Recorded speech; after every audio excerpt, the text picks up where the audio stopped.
Hello everyone, welcome my YouTube channel. কেমন আছো তোমরা সবাই? আশা করি তোমরা সবাই খুব ভালো আছো, আর আমি খুব খুব ভালো আছি। তো আজকে ব্লগটা শুরু করেছিলাম সকালবেলায়, ভাইফোঁটার দিনের ব্লগ এটা। তো সকালবেলায় উঠে দেখি মা হলো মাটন পরিষ্কার করছে। তো দাঁড়িয়ে দাঁড়িয়ে একটু দেখছিলাম কীভাবে পরিষ্কার করছিলো। প্রথমে মাটনটা পরিষ্কার করে নিচ্ছিলো, তারপরে একটু পরিষ্কার জলে ভালোভাবে মাটনটা ধুয়ে নিচ্ছিলো। এভাবে চুপচাপ দেখছিলাম আর ভিডিও করছিলাম। বলে আমাকে বলছি কি, তোকে খেয়ে দিয়ে কোনো দিন কাজ নেই, সারাদিন ফোন ফোন ফোন, আমাকে একটু হেল্প করে দে। তো আর কি করা যাবে, মায়ের কথা চুপচাপ শুনতে হয়। ওই জন্য মায়ের হাতে হাতে একটু হেল্প করে দিচ্ছিলো। না মায়ের ভালোবাসা তো সবাই যেন মার কথা না শোনার পর। তারপর আমের ভিতরে একটু হলুদ দিয়ে দিচ্ছিলাম যাতে আমের কষটা কেটে যায়। তারপর মাছে লবণ হলুদ মাখিয়ে রেখে দিয়েছিলাম। তারপর কড়াই তেলটা গরম করে লবণ হলুদ মাখিয়ে রাখা মাছগুলো এক একটা করে তেলের মধ্যে ছেড়ে দিলাম। মাছটা ভালোভাবে এক পিঠ হয়ে গেলে মাছগুলোকে উল্টে দেবো। উল্টে দেওয়ার পর ভালোভাবে মুচমুচে করে ভেজে নিয়ে একটি প্লেটে তুলে নেবো। তারপর মাটনটা একটা বড় পাত্রে নিলাম। তারপর একটা একটা করে লেবুর রস দিয়ে দিচ্ছিলাম। তার মধ্যে হলুদ লবণ দিয়ে ভালোভাবে মেখে ম্যারিনেশনের জন্য রেখে দিলাম। রাখার পর কড়াইতে কিছুটা তেল গরম করলাম। গরম করার পর আলুগুলো ছেড়ে দিলাম। এগুলো ছিল মাছের ঝোলের আলু, তাই ভালোভাবে একটু ভেজে নিচ্ছিলাম। অল্প ভাজার পর একটু লবণ দিয়ে দিলাম। তারপর লাল লাল করে ভেজে একটি গামলায় তুলে দিলাম। তারপর হলো দিভা এসে 5 রকমের ভাজাগুলো ভেজে নিচ্ছিল এক এক করে।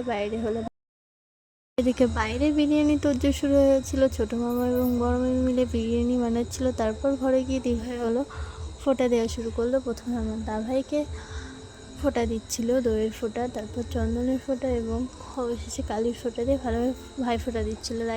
আমি এখানে দাঁড়িয়ে দাঁড়িয়ে দেখছিলাম সবার হাব ভাব।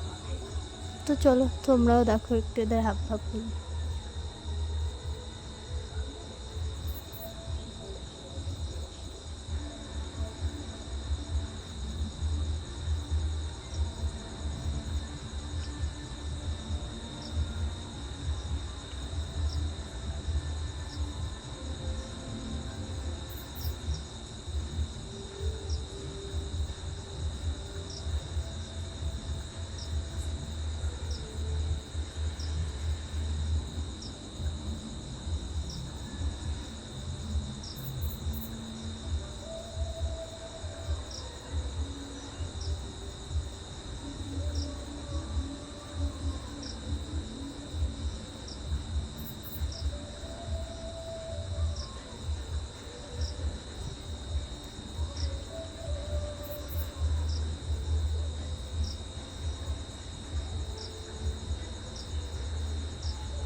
তাহলে আমি ভাইফোঁটা দিচ্ছিলাম। আমার দাদাকে প্রথমে চন্দনের ফোঁটা, দইয়ের ফোঁটা এবং কালির ফোঁটা দিয়ে ভালোভাবে ওর মাথায় ধান দুব্বো ফুল দিলাম।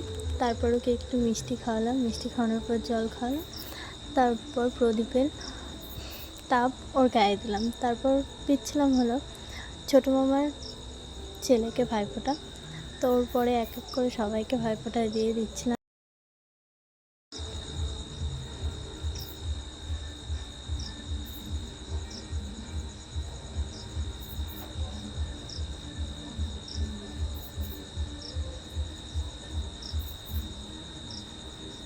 আর ইনি হলো আমাদের বাড়ির ছোটো, সবার ছোটো বলে আদরটা একটু বেশি, আর মাঠটাও খায় সবার কাছে বেশি।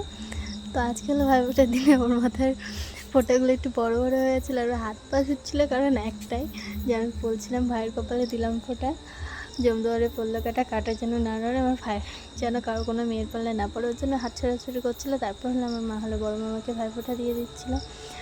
এক এক করে সব রিচুয়াল পালন হয়ে গেলে আমার তো খিদে পেয়ে আছে। এদিকে খাওয়ার জন্য মনটা হলো সেই বিরিয়ানির হাঁড়ির মধ্যে বসে আছে, আর আমি এখানে।